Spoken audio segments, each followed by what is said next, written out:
Please, if you can hear me, tell me where he went. Welcome back, my dear. Tonight, I take you to a river that remembers every name whispered to it.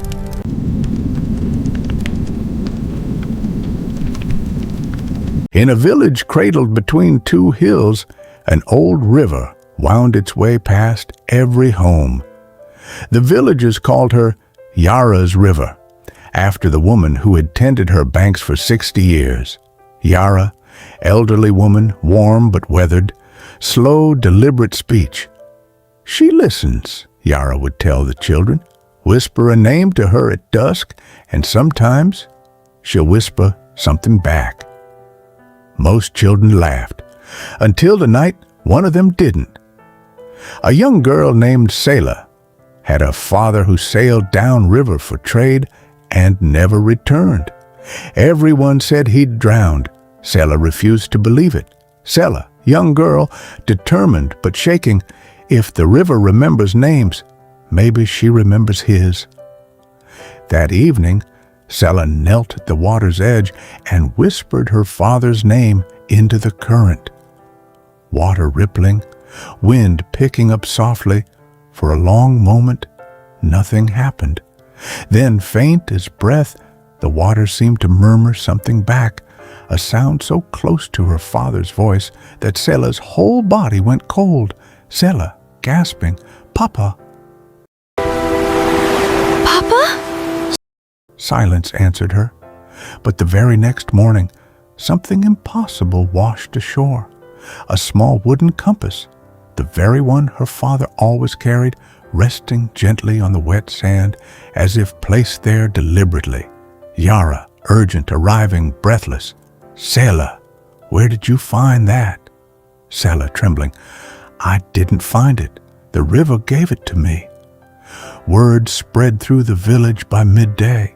A skeptical young engineer named Desmond, newly arrived to survey the river for a bridge project, scoffed openly at the story. Desmond, confident, slightly mocking, "Rivers don't remember names, little one. Water doesn't have a memory." Selah, fierce. "Then explain the compass." Desmond couldn't explain it. Determined to prove the whole thing nonsense, he returned that night alone and knelt at the exact spot Selah had. Desmond muttering, nervous despite himself, "This is ridiculous, but fine. Testing your theory, River." He whispered his own late mother's name, and the water answered him too. Soft, echoing murmur over water, distant and warm. Desmond, shaken. That's her laugh. That's exactly how she laughed.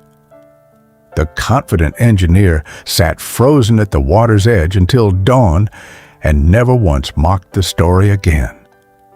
The next morning, he and Yara sat together, determined to finally understand what was really happening.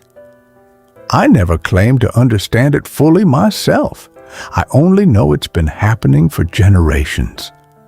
Desmond, thoughtful now, not mocking, "Let me study the water, the stone.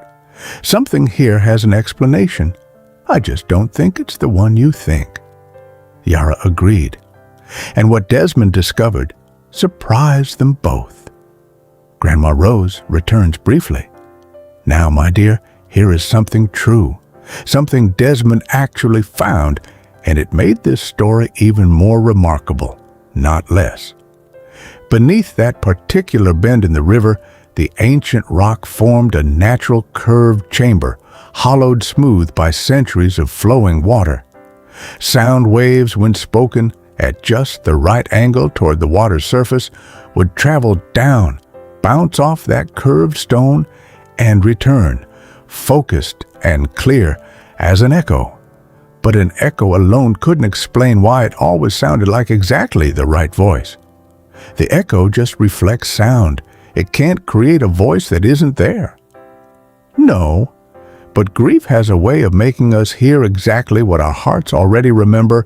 The river gives back a sound. The rest, we carry ourselves." Selah, listening quietly nearby, finally understood. "Selah," soft, no longer trembling. So the river didn't really talk to my papa, it just helped me hear what I needed to. And perhaps that's its own kind of magic, child. The stone remembers the shape of a sound, but it's love that fills in the rest.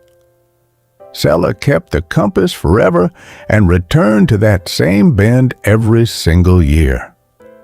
Desmond redesigned his bridge plans that same week to leave that particular bend of the river completely untouched. Desmond, quietly, to Yara. Some things shouldn't be engineered around. They should just be protected. Years later, villagers still whispered names to that bend of river and still, sometimes, heard exactly what they needed to hear. I think, my dear, that some mysteries aren't meant to be fully solved. Sometimes the stone explains the sound, but the heart? So tonight, to be fully dear, if there's a name you carry quietly in your heart, you are safe. If Grandma Rose's stories help you, hit subscribe